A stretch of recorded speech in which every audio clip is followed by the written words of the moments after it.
Hello बच्चों। Hello. कैसे हो तुम लोग? अच्छे हो? हाँ मैम। आज हम क्या करेंगे? होली के आज मैं ना आपको होली किसी त्योहार के बारे में, हमारे देश में जो मुख्य त्योहार होते हैं उनके बारे में मुझे बताना था। तो आप लोगों ने दीपावली के बारे में मैंने आपको बता दिया। अब जान गए दीपावली कैसे मनाते हैं, क्यों मनाते हैं ना। और अभी क्या करेंगे, होली के बारे में बताऊंगी मैं आपको, है ना। आप जानते हैं होली कैसे मनाते हैं, क्यों मनाते हैं, क्या कहानी है? क्या कहानी है आपको पता है? बताओ आप, क्या कहानी है? रंग रंगाना नहीं, मनाते हैं ऐसे, पीछे की कहानी क्या है? हाँ हाँ बताओ।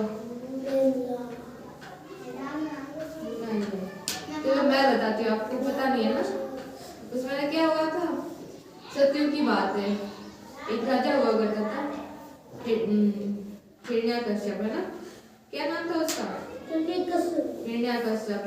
वो ना भगवान विष्णु से बहुत नाराज हो गए, क्योंकि भगवान विष्णु ने ना उनके भाई को मार दिया था। उन्होंने कुछ गलती की थी तो भगवान जी ने उसे सजा के रूप में उनको मार दिया था। और फिर क्या हुआ, वो ना उनसे ईर्ष्या करने लगा था। कौन? हिरण्यकश्यप। भगवान विष्णु से कि सब लोग उसको क्यों पूछते हैं, भगवान को क्यों पूछते हैं, मुझे पूछना चाहिए। ऐसे करके उन्होंने बहुत तपस्या की और ब्रह्मा जी से वरदान मांगा कि मैं अमर हो जाऊं और मुझे कोई भी मार ना सके। और ऐसे ही उनकी तपस्या से प्रसन्न होकर ब्रह्मा जी ने उनको वरदान दे दिया कि तुम अमर हो, तुम्हें कोई भी नहीं मार सकता, ना इंसान मार सकता, ना जानवर मार सकता, ना कोई घर के अंदर मार सकता, ना कोई बाहर मार सकता। ऐसे करके ऐसे वरदान पाकर वो ना अपनी प्रजा पर ऐसे राज जमाने लगा और तरह तरह के अत्याचार करने लगा। और वो ना भगवान विष्णु से, जो भगवान विष्णु के पूजक थे ना, पुजारी थे, उन सबको परेशान करता था। और ऐसे ही करते करते ना उसको पुत्र हुआ, और वो भी क्या था, भगवान विष्णु का भक्त था, बहुत बड़ा भक्त था।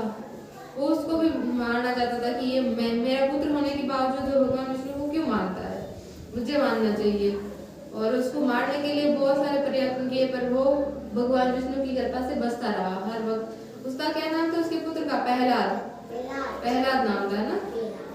तो प्रहलाद भगवान विष्णु का बहुत बड़ा भक्त था और उसे मारने उसके पिताजी ने बहुत प्रयास किए, कभी कैसे मारने की बहुत कोशिश की, पर वो उनमें नाकाम रहा, क्योंकि उसके ऊपर भगवान विष्णु की कृपा थी और वो बहुत तपस्या करता था, पूजा करता था भगवान विष्णु की, है ना प्रहलाद। हाँ, हमेशा हर वक्त उनका नाम जपता रहता था। और क्या हुआ फिर ना, उसे परेशान होकर एक दिन हिरण्यकश्यप ने क्या किया, अपनी बहन जिसका नाम क्या था, होलिका, और उसको बुलाया और बोला कि है ना, इसको ना तुम अपने साथ, उसको भी वरदान मिला हुआ था, उसने भी तपस्या पाकर एक वरदान मांगा कि मैं अग्नि में वो नहीं जल सकती, अग्नि उसे नहीं जला सकती होलिका को।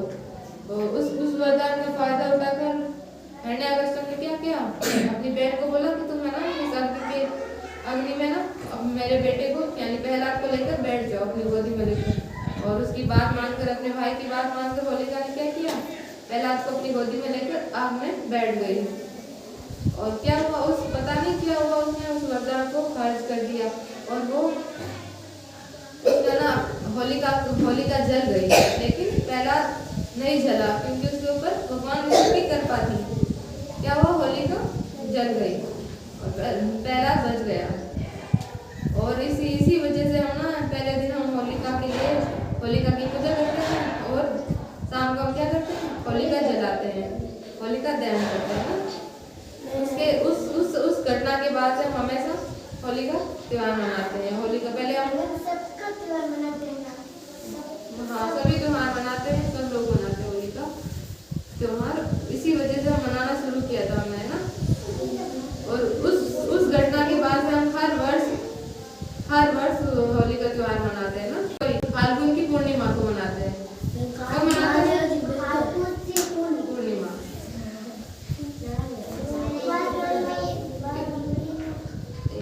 के बाद हम हर वर्ष क्या करते हैं, होली का त्योहार मनाते हैं, होलिका जलाते हैं और उसके अगले दिन हम गुलाल से एक दूसरे को रंगते हैं और हाँ मनाते हैं ना, एक दूसरे से मिलते हैं, खुशियाँ मनाते हैं, नए कपड़े पहनते हैं, होली वाले